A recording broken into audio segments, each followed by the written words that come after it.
nung game, may mga inupuan kang sets. Pero nung 5th set, ikaw yung nag-deliver pati yung championship. Yung championship point, ano lang ba yung tumatakbo sa isip mo nun? And gano'n siya ka-fitting for you, lalo na sa Araneta mo nagawa? Oh my God, it's probably my first championship win here in Araneta. Is that true? Yes. Fact? Yeah, this is my first ever win in Araneta. And it's, ano ba? It's so timely siguro to end the year with a win. Ano pumapasok sa isip ko? Simula pa lang, umaga pa lang today, ang sinasabi talaga namin 1 point at a time. And I guess ang nasa isip ko lang nun, pag pinasok ako ni Coach, gagawin ko lang din yung trabaho ko para makalimutan. And it's so nice to play kasi in that moment also, in this big stadium, with this crowd, intense game, ang sarap maglaro. So, iniisip ko lang talaga nun, actually, iniisip ko lang, bahala na, basta ibibigay ko yung lahat para sa team. So, yun. Maraming salamat din kay Coach, definitely sa trust na binigay niya. Kasi di ako naglaro ng ilang sets, but binigyan niya sa akin yung opportunity na yun. Thank you, Coach. This is such an historic night for Philippine volleyball. In 2016, April 30, 2016, you're part of the 22,000 plus na yung game. It's like ended in a loss.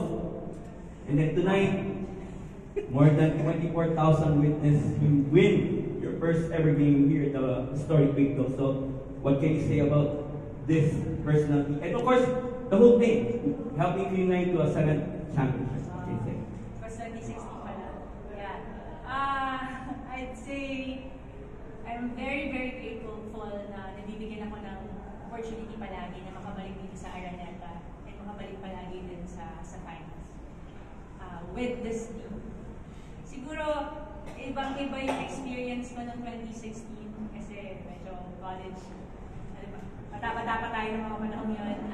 And it was a heartbreaking loss, definitely, isa sa mga hindi ko makakalimutan din. But pinalitan din ng isa pang sweet na memory. One of the sweetest memories I have right now is this win in Araneta Coliseum. So maraming salamat na nakabalik po at mas madami pang nanood. Diba?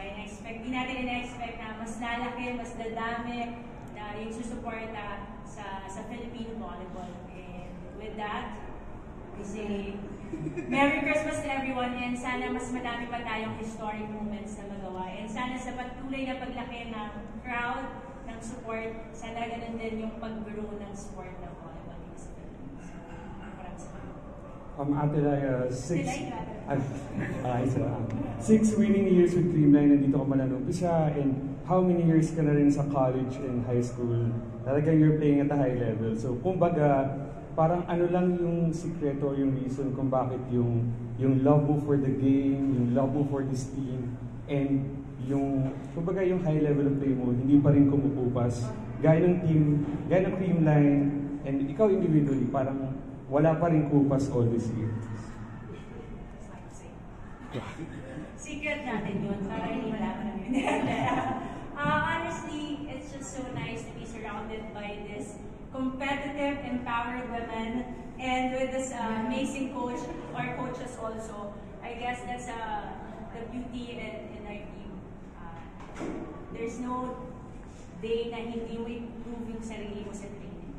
There's no day na hindi mo gagawin yung best mo para ipakita mo na kaya mo na maging part ng Creamline discussions and maging part ng Daliman community. So, kaya yun yung daily motivation namin. Kaya hindi kami napapagod na pumunta sa training kasi everyday, ang dami namin kailangan matutunan pa. Ang dami namin kailangan i-correct pa sa sarili namin. And I guess that mentality helped us to also win this game.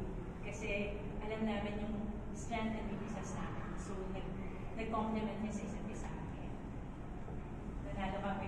Lord, maraming salamat po. Yun. So, I guess yun yung masasabi ko. Not naman secret, but definitely one thing that helps me to keep motivated.